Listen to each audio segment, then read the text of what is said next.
Salutations everybody, it is Matty here today, and we have ourselves a doozy of an Xbox news update, one of our juiciest ones of the year. It appears that, in an inadvertent way, Xbox has acquired a brand new studio. Now, it's not their means of their own. No. They're going all hands off until this Activision deal is done. But Activision, they're doing a little spenny. So we're going to talk about that and how this ties into Xbox in a pretty unique way.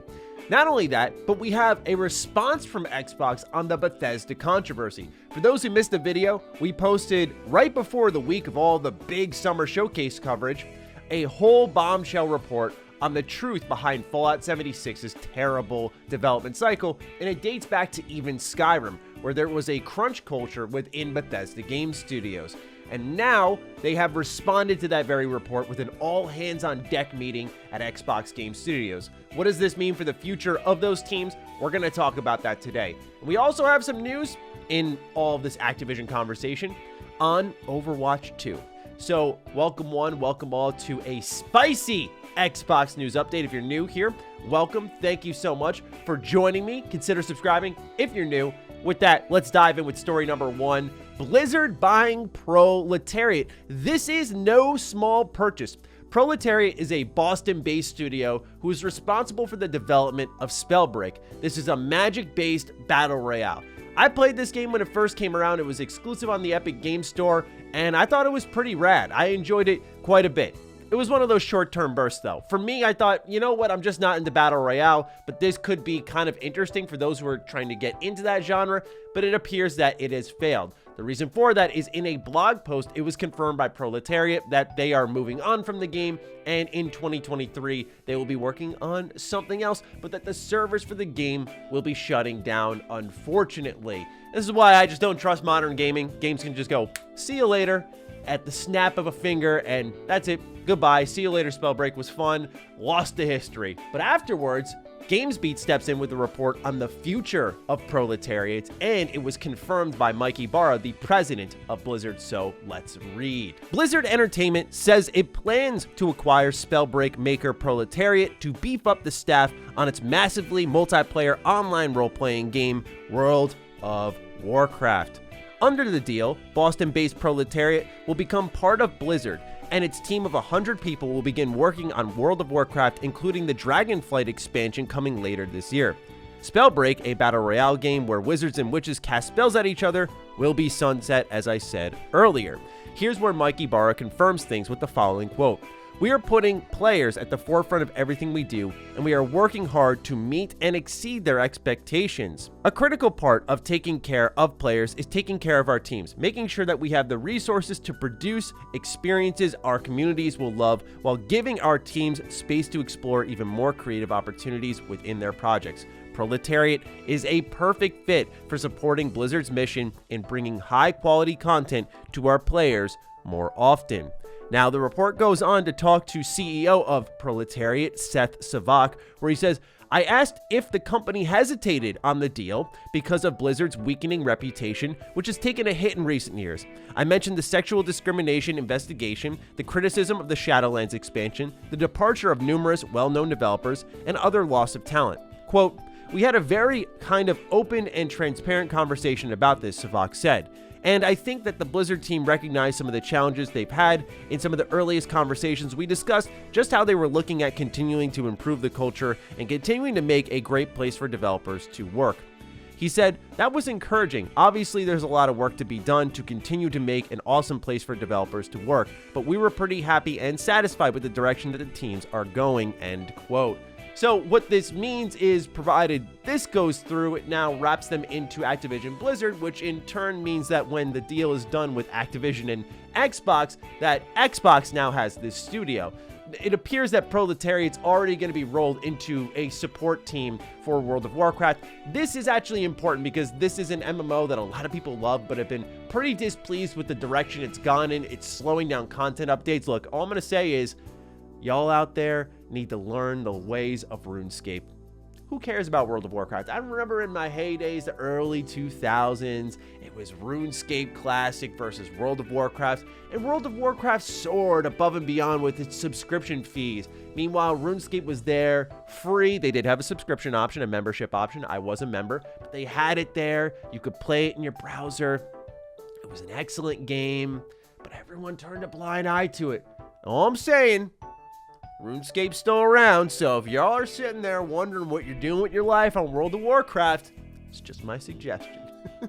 In all seriousness, this is neat to see. It's definitely one of the more fascinating ways we're going to see a studio be rolled into the Xbox Activision situation. And this is no small feat, right? This isn't a tiny support studio. We're talking about an additional 100 employees that will be under the Microsoft banner. So this is a deal that might have had to cross their desk as well to be like, hey, you're going to be cool with this? Of course, as we've learned with Bethesda and pretty much every studio beneath Xbox, they will operate independently, but I'm sure Microsoft will be responsible for some of the financials. So this is just something kind of interesting, I thought, as a weird turn of events. I don't think I see Proletariat spinning out and doing their own thing. I think the fact that they managed to escape Spellbreak, which was a failure, and get into something that's pretty secure for its future in World of Warcraft and have consistent work is good for them to maintain jobs in the industry. Let's move on to what I think is the more interesting story, personally, and that's what's going on with Bethesda. I've always clamored for people to do more reporting on Bethesda game studios, right? This is an anomaly of a studio in our industry because all we hear are good things. High employee retention rate, right? 10, 20 years people are working there. Unheard of in today's day and age. You can only assume positive things. Well, Kotaku, of all places, has done a lot of fantastic reporting on what's going on within Bethesda game studios, dating back to Fallout 76 and how things have at sometimes been tragic. And of course, with 76, expectedly so. You played the game and you know this was not a healthy development environment. Just it wasn't. It was a complete mess. That article supported it all, but it even went back to other games, Skyrim, Fallout 4, and just how the culture of Bethesda and ZeniMax especially wasn't that great, and how there was some resentment being seated within the company as some Bethesda game studios Austin employees were upset with their treatment versus what happened with Maryland. So there was a lot of mess within all of this beautiful article. And now they provided a follow-up because after this article broke and it got a lot of attention, some Xbox game studios heads were getting a bit worried, which is understandable. There's been report after report after report about what's going on at Xbox Game Studios, The Initiative, Bethesda, 343, Undead Labs, the list goes on, right? All of them with a similar story of Xbox being so hands-off that these studios are descending into a more toxic culture.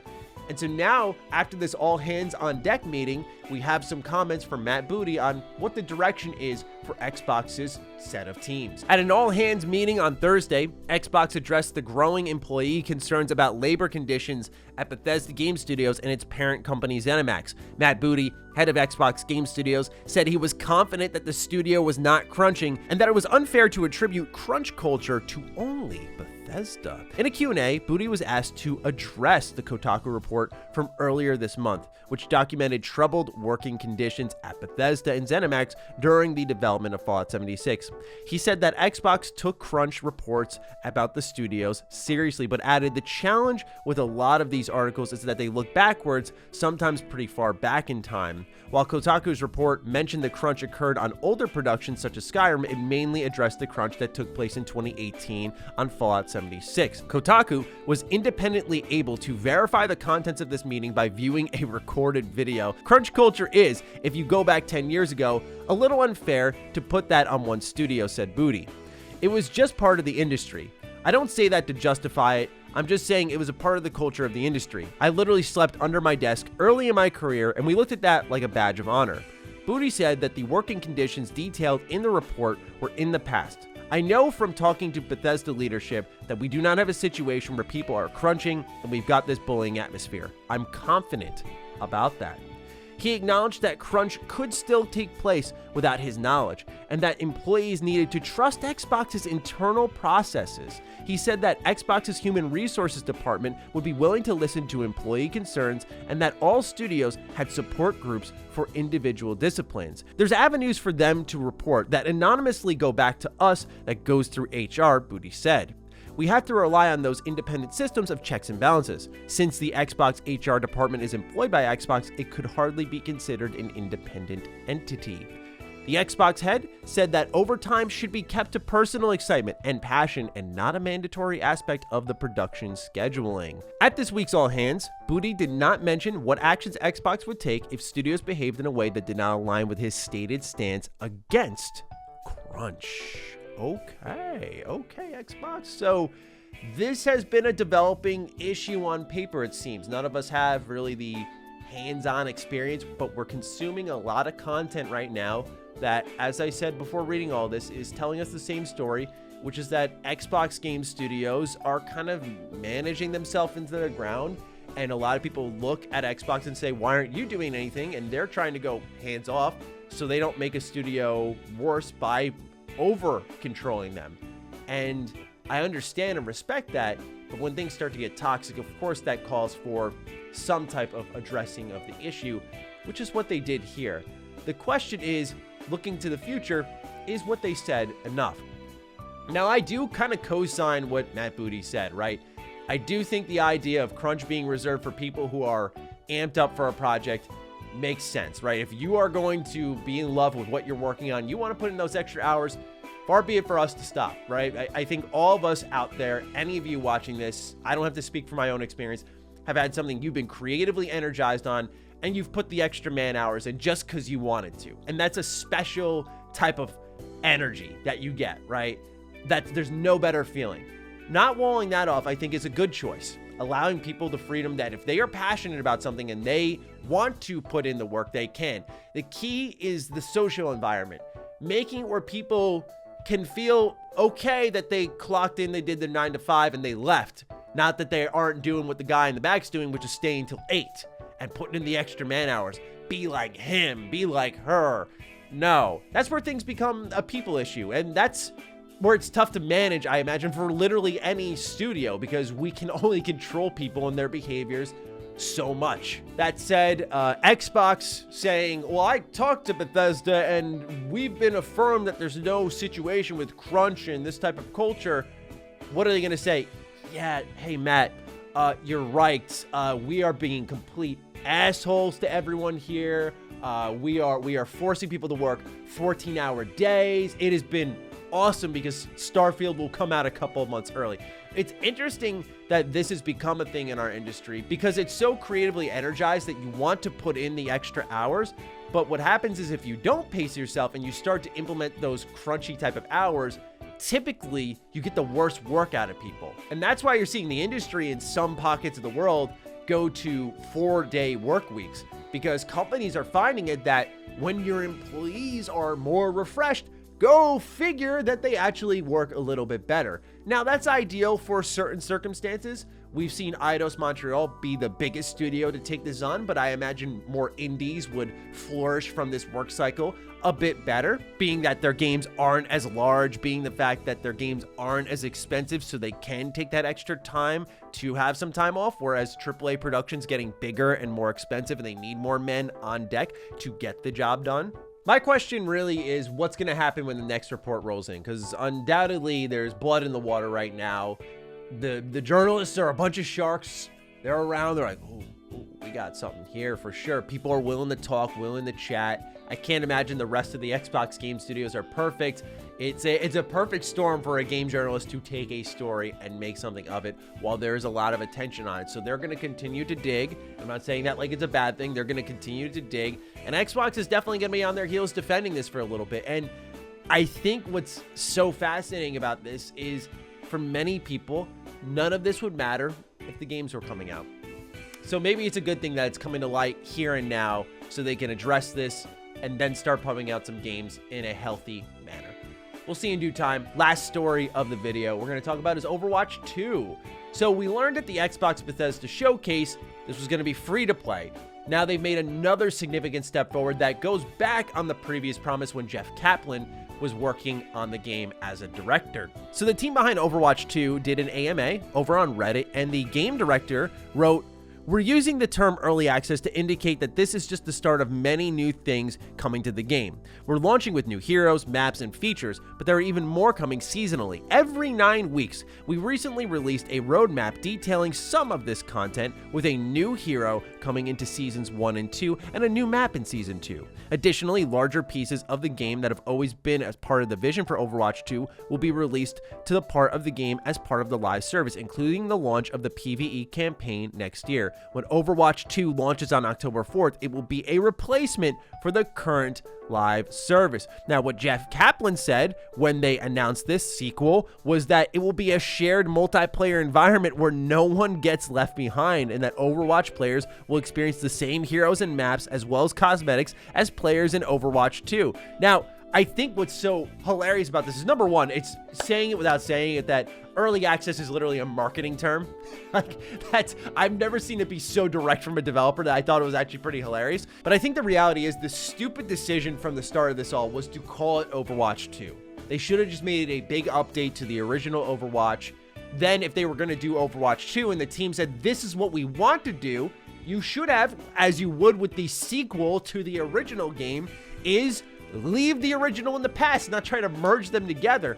But with Overwatch's unfortunately waning in popularity, especially in the competitive environment because of the way they did role queues, which I know was not favorable among a lot of their player base for a stretch of time, they started to eradicate the player base, and they're like, we need to hold on to everyone we can have. No one's going to pay for this, so now they're doing free-to-play. They're doing all they can to recoup the player base. It's clear what we're seeing here, because of the lack of consistency, is not a plan that's in place, but rather decision-making being made in response to things they are seeing internally. And a lot of those probably aren't too encouraging. So this will be a game, again, that'll be free to play this fall. I will be checking it out. I put like 600-700 hours into Overwatch very quickly when it came out. I loved that game. It was one of my favorite first-person shooters really ever. Like, I put the hours into that game. It reminded me of how I felt of Smite, where Smite I played for years, and I have thousands of hours in Smite, whereas Overwatch I just dropped off of because of the changes they made, just put the game lower and lower on my totem pole, and I was like, no, I'm out. I'm done. So I'm hoping with Overwatch 2, although that's a fool's hope, that maybe they'll get back on track. We will see in due time, but that's all the Xbox news in today's video. A lot of spicy stuff, so let me know what you're thinking of all in the comments down below. Other than that, follow me on Twitter, follow me on Instagram. Those links are in the description down below. And a big thank you to all the patrons, all the members who continue to support the hell out of the content here. Stay sexy, stay active. I love you all. Peace.